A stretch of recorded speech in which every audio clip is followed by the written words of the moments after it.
Hey everybody. So it's Tuesday, October 28th. It's early, about 10 o'clock. I started driving around, maybe, I think around 6:30, somewhere around there, closer to 6:30. So, but anyway, I was up at the airport today. I dropped off, I rolled over to the Uber and Lyft lot and was talking to a guy. And he just started doing this. He's been doing it for exactly 4 days. And he made 80 some dollars his first day and 60 some dollars his second day. And these were long days. He said he just couldn't see himself taking these low paying rides and this, that, and the other, and was complaining. And we got to talking about if you can actually make a career out of driving Uber and Lyft or doing rideshare, period. And, he doesn't think you can.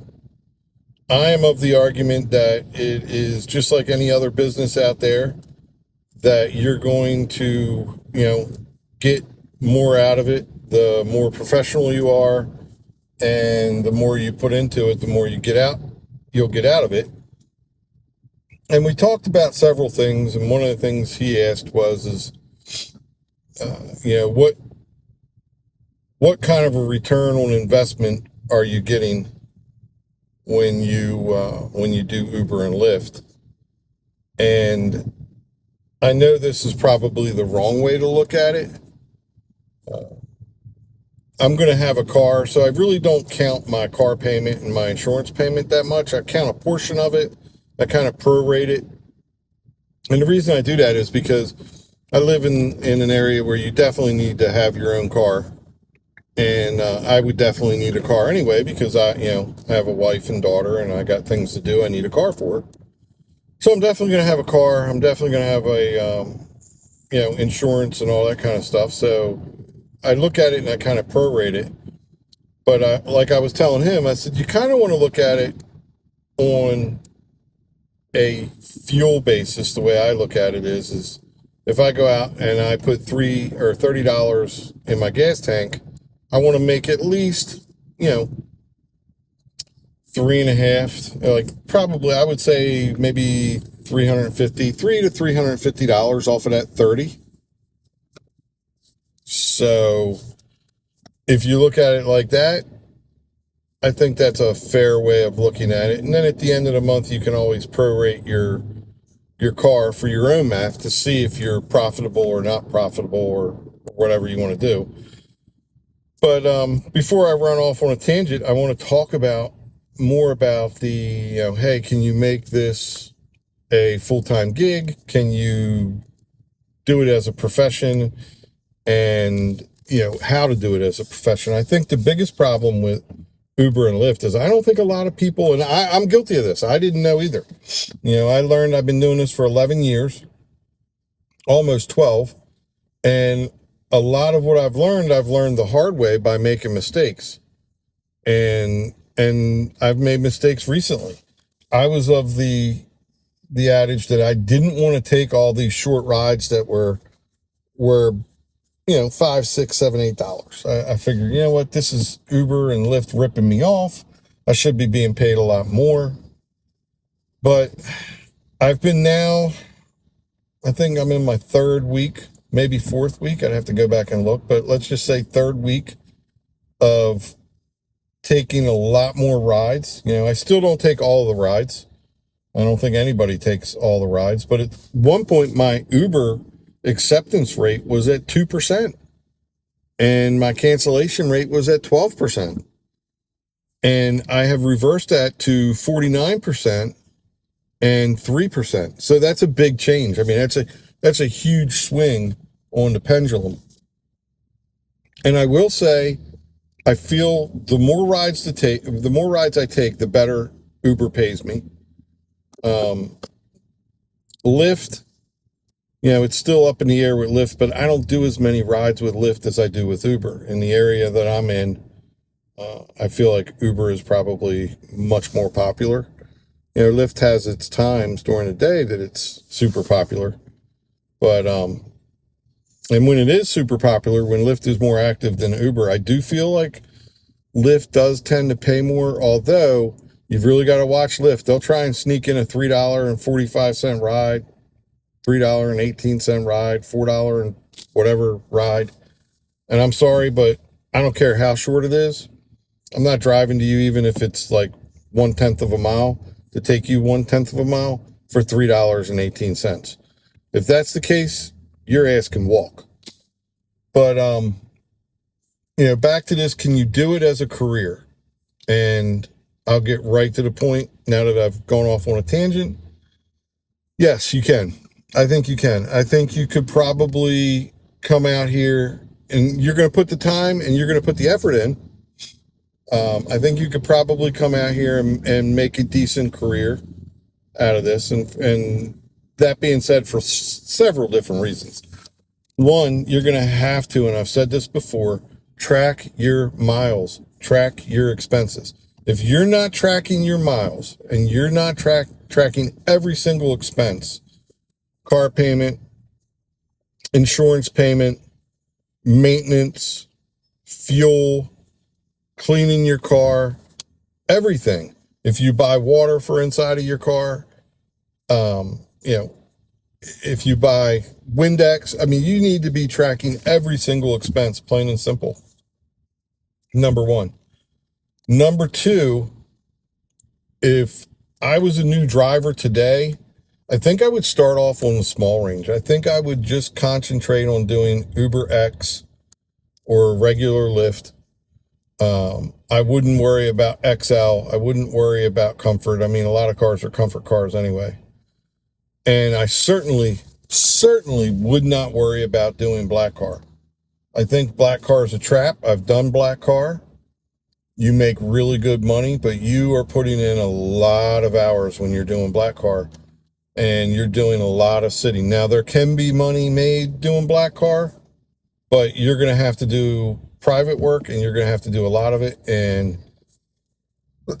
if you're out here doing private work, you're going to have to carry all the licenses. You're going to have to get whether it's for hire tags, limousine tags, whatever your jurisdiction calls them. You're going to have to pay most likely a tax on what your gross is for that black car service. You're going to have to pay the commercial auto for hire insurance, depending on your jurisdiction. Where I am, it was 1.5 million. And I'm sorry, but that is very expensive. I know drivers that are paying $1,100 a month doing it. And by the time you back out all of their expenses and what they're spending in car insurance, their car payment, and what they're making, it's no better than Uber X. Sure, you're out here and you may not be actively driving, but you're doing a lot of sitting. And I'm sorry, but if you're in the car, you're working. I don't care if you have a passenger or not. If you're in the car, 95% of the time you're working. Now, you may have some of the time where you might be sitting somewhere watching YouTube or whatever, but you're still in the car. You're not at home. You're not somewhere where you might be doing a hobby, playing golf, poker, whatever the heck you do for fun. So you're working. So if I was a new driver, I would say start off with Uber X. You might consider renting a car, although I think that's kind of a trap too, the amount of money they charge for these rentals. I think it's ridiculous. But you can definitely come out here and you can have a career. If that's what you want to be as an Uber or Lyft driver, you can come out here and you can do that. But you need to treat it like it's a real profession. You need to treat it like it's a real job. That means you be professional, you be courteous, you load people's luggage. If you want to buy little bottles of water and give them away, that's fine. Let's be honest, they're not expensive. I think, they're a couple bucks. You can buy, I think it's 24 pack for like $5. So if you want to sit there and buy the little waters and give them away, maybe have the little packages of tissues, whatever it may be, and be more professional, then certainly I think you're going to do really, really well. these little extras, you're aiming for tips. And granted, not a lot of people tip when you're driving Uber X, but enough people tip. And even if it's $1 or $2, at the end of the week, if you make $40 or $50 extra because you took the time to spend $5 on 24 waters and you make $40 or $50 off of it, you're making money. Okay. These are the costs of being in business for yourself. You don't think these people who own construction companies and car dealerships, whatever it may be, that are in business for themselves, they have expenditures. They have things that cost them money, and they spend money to make money. But at the end of the day, we're just like them, and we have to stop looking at it like, I think a lot of drivers fall into this whole thinking that Uber and Lyft owe us something. Granted, they do. We do a job for them. And yes, they could pay us more, and I believe they should pay us more. But they don't. And you have one of two choices. You can either drive or you cannot drive. Personally, I'm choosing to drive. And I have worked really hard at changing my mindset and coming out here and wanting to do a great job for people, provide a good service. And I think if you want to do that for your passengers, I think you're going to see a big difference in how much you make every week and how you feel about doing Uber and Lyft. Okay. It's going to make you want to come out here, and you have a day and you come out, and let's say you're a driver who's used to pulling down $100, $150 a day and feeling like, oh my gosh, I had all these rides offered to me and I only took X amount of rides, 20 rides or so, and I only made $150. This is such a waste of time. I'm putting all this wear and tear on my car. I'm not making any money. Well, you're not making any money because you're not filling the need of the passenger. And, a lot of people just want to drive point A to point B safely. They want somebody who you don't have to be enthusiastic, but you don't want to get them in a car and say, yeah, I hate this job. Uber and Lyft doesn't pay me enough money. It's horrible, blah, blah, blah, blah, blah. Nobody wants to hear that. I don't even take Uber and Lyft. I've only ever been in one Lyft car in my entire life as a passenger.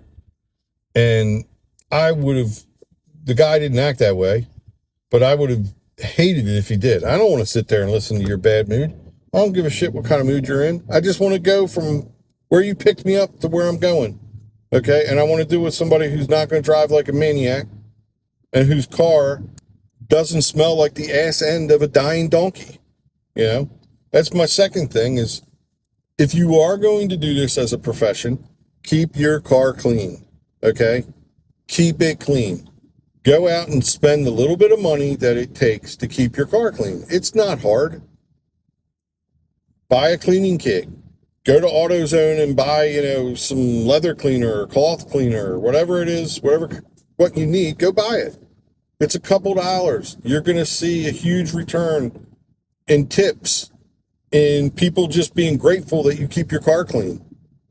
If I had $1 for every time somebody said, oh my God, your car is so clean, I'd be a millionaire. Almost every single one of my passengers compliment me on how clean my car is. So that being said, you can take what I say with a grain of salt. I don't care. I'm just trying to let people know out there that, yeah, if this is what you want to do, you can make a career out of it and make good money. You have to be a professional about it, though. You don't have to wear a suit every day. You don't have to do all that, but dress nice. By all means, keep yourself as clean as you keep your car. Don't stink. And people are going to appreciate it. Take that extra step to give good service. Load somebody's luggage. If somebody is elderly and is having a problem getting in a car, offer to help them. Take these extra steps. They add up over time. It's like death by 1,000 cuts. You may only get a $1 or $2 tip from most of these people driving Uber X. But you know what? You get $2 from 20 people at the end of the week. It has added up. Okay? You've made $40 extra. That's a big deal. There's a lot of people out there that will gripe and moan to get a raise to make $40 extra a week. Okay? There's a lot of people out there that will gripe and moan, change jobs, and do everything they can to make $40 or $50 extra a week. And you and I can do it just by being polite, nice, and giving good service. Taking that little extra step that makes a passenger feel like, hey, this guy actually likes doing his job, you know? This girl wants to be out here and she's helping me. That being said, you know, give it a try for a week or two and see if it makes a difference. You know, prove me a liar. That's all I have to say. Prove me a liar. I think that you guys and girls that drive Uber and Lyft are going to be shocked at how much extra you make just by taking that extra step. So that being said, everybody go out there and give it a shot. Drop your comments below. Subscribe to the channel. I'd really appreciate it. And let me know how it goes. I'd love to hear how people, you know, maybe made a little bit extra just by taking that extra step. Let us know. Thanks.